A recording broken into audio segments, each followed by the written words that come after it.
Hi friends, எல்லாருக்கும் வணக்கங்க. Michaung புயல் நிவாரணமாக தமிழக அரசு அறிவித்த ரூபாய் 6000 உதவித்தொகையை பெற விண்ணப்பித்த ரேஷன் கார்டு இல்லாதவங்களுக்கும் பணவரவு வைக்கப்பட்டிருக்குது அப்படின்னே சொல்கிறாங்க. கடந்த ஆண்டு டிசம்பரில் பெய்த மிக்ஜாம் புயலால் பாதிக்கப்பட்ட சென்னை, திருவள்ளூர், செங்கல்பட்டு, காஞ்சிபுரம் ஆகிய 4 மாவட்டங்களில் பாதிக்கப்பட்ட பகுதியில் இருக்கிற குடும்பங்களுக்கு வெள்ள நிவாரண தொகையாக ரூபாய் 6000 வழங்கப்படும் என அரசால் அறிவிக்கப்பட்டது. அதில் முதல் கட்டமாக பார்த்தீங்கன்னா ரேஷன் கார்டு உள்ளவங்களுக்கு மட்டும் நேரடியாக பணம் விநியோகம் செய்யப்பட்டது. அதே நேரம் பார்த்தீங்கன்னா ரேஷன் கார்டு இல்லாதவங்களுக்கும் ரூபாய் 6000 வழங்கப்படும் என அறிவிக்கப்பட்டது.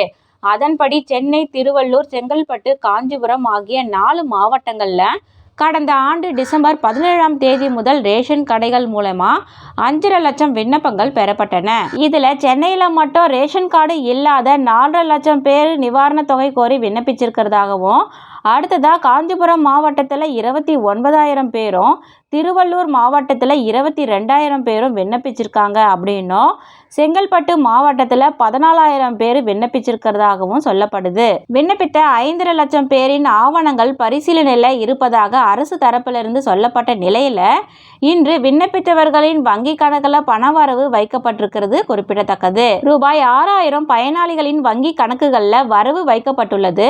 எந்தவித முன்னறிவிப்பும் இன்றி வரவு வைக்கப்பட்டுள்ளது. எத்தனை பேருக்கு வரவு வைக்கப்பட்டுள்ளது என்பது உள்ளிட்ட விவரங்கள் அரசு சார்பில் வெளியிடவில்லை.